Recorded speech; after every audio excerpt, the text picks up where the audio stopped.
નમસ્કાર, weather analysis સાથે હું છું પાયલ અને ગુજરાતમાં વરસાદનો આ છેલ્લો રાઉન્ડ જતા જતા ગુજરાતના મોટા ભાગના વિસ્તારોને ભીજવતો જશે અને બીજી આગાહી એવી પણ છે કે બે સિસ્ટમ એક થઈ રહી છે।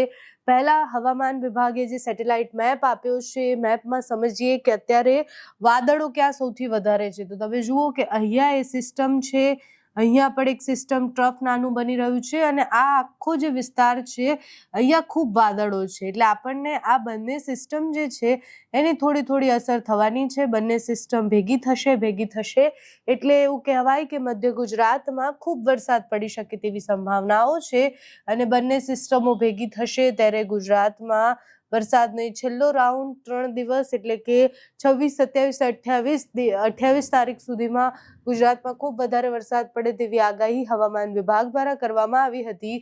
આખા ગુજરાતને જોઈએ આપણે કે આખા ગુજરાતમાં અત્યારે વાદળો છવાયેલા છે। સવારથી અમદાવાદ, ગાંધીનગર જેવા વિસ્તારોમાં ખૂબ વરસાદ પણ પડી રહ્યો છે અને આ આખો પટ્ટો જે છે અહીંયા વાદળો છવાયેલા છે એટલે ગુજરાતમાં હજુ પણ 2 દિવસ વરસાદ પડી શકે તેવી સંભાવના છે। વિંડી શું કહે છે એ પણ એકવાર જોઈ લઈએ। વિંડી જે કહે છે એ પ્રમાણે ઘણા બધા વિસ્તારોમાં હજી જે સિસ્ટમ છે એ મજબૂતાઈથી આગળ વધી અને ઘણા બધા વિસ્તારોમાં ખૂબ વધારે વરસાદ લઈને આવશે। વિંડીમાં દિવસના કલાકો પ્રમાણે જે આગાહી બતાવે છે એના પર એકવાર નજર કરીએ તો તમે જુઓ કે વિંડીમાં તો અત્યારે ભયંકર સ્થિતિ દેખાઈ રહી છે। મહારાષ્ટ્રના દરિયાકાંઠાથી ગુજરાતના દરિયાકાંઠા સુધી ખૂબ વધારે સિસ્ટમની અસર થઈ રહી છે। એ જે અરબ સાગરમાં જે ટ્રફ બનતા હોય છે ટ્રફની અસર છે અને 27 તારીખે મધ્ય ગુજરાત અને દક્ષિણ ગુજરાતમાં ખૂબ વધારે વરસાદ પડવાનો છે। આ વિસ્તારો છે એ સંભવિત રીતના રેડ એલર્ટમાં આવે છે। કયા કયા વિસ્તારો છે રેડ એલર્ટમાં આજે અને કાલે? તો 27 અને 28 તારીખે ભરૂચ, સુરત, રાજપીપળા, આ બાજુ જંબુસર, પછી સિહોર અને દાહોદ, મહીસાગર આ બધા વિસ્તારોમાં ખૂબ વધારે વરસાદ પડશે। વડોદરામાં પણ વરસાદ પડશે। છોટાઉદેપુર, કવાંટ, તુરખેડા, ડેડિયાપાડા આ વિસ્તારોમાં વધારે વરસાદ પડવાની સંભાવના છે। સુરત, નવસારી, વલસાડ, વાપીમાં પણ વધારે વરસાદ પડશે। સૌરાષ્ટ્રની વાત કરીએ તો સૌરાષ્ટ્રના દરિયાકાંઠાના પટ્ટામાં એટલે રાજુલા, ઉના, વેળાવળ આ વિસ્તારોમાં ભારે વરસાદની આગાહી છે। અત્યારે સૌરાષ્ટ્ર પટ્ટો અને દક્ષિણ ગુજરાતના દરિયાઈ પટ્ટામાં વધારે વરસાદ પડી શકે તેવી સંભાવના છે। મધ્ય ગુજરાતના દાહોદ, છોટાઉદેપુર વાળા પટ્ટામાં ખૂબ વધારે વરસાદ પડશે 28 તારીખે તેવી સંભાવના દેખાઈ રહી છે। વડોદરાની આસપાસ પણ રેડ એલર્ટ 28 તારીખ માટે બતાવે છે વિંડી, એટલે વડોદરામાં પણ સારો વરસાદ પડી શકે છે। 27, 28 અને 29 તારીખ સુધીમાં એ સિસ્ટમની અસર એકદમ ઓછી થઈ જશે। ઉપરની તરફ ડુંગરપુર તરફ એ જતી રહેશે સિસ્ટમ અને વડોદરા અને ત્યાં બધે સામાન્યથી મધ્યમ વરસાદ પડશે। અતિથી અતિભારે વરસાદ ત્યારે નહીં પડે તેવી આગાહી અત્યારે વિંડીમાં દેખાઈ રહી છે। 29 તારીખ સુધીમાં અમુક વિસ્તારોમાં મધ્યમ વરસાદ પડશે। કચ્છ અને ઉત્તર ગુજરાતમાં કોઈ વરસાદની આગાહી નથી। દરિયાકાંઠાના વિસ્તારો સૌરાષ્ટ્ર અને દક્ષિણ ગુજરાતમાં સારો વરસાદ પડી શકે તેવી સંભાવના છે। હવામાન વિભાગની આગાહી શું કહે છે એ પણ એકવાર જોઈએ। હવામાન વિભાગની ડિસ્ટ્રિક્ટ વાઇઝ જે આગાહી છે, કયા જિલ્લામાં કેટલો વરસાદ પડી શકે છે, કયા જિલ્લામાં કયું એલર્ટ આપવામાં આવ્યું છે એ સમજવું છે આપણે, કારણ કે આ વરસાદ એવો છે કે બધી જ જગ્યાએ બહુ વરસાદ નહીં પડે, એવું નથી કે બધી જ જગ્યાએ પડશે। હવામાન નિષ્ણાંતોનું માનીએ તો 65% જેટલા વિસ્તારોમાં પડશે, એટલે ગુજરાત આખામાંથી 65% જિલ્લાઓમાં વરસાદ પડી શકે છે। 26 તારીખથી લઈ અને 30 તારીખ સુધીની આગાહી છે।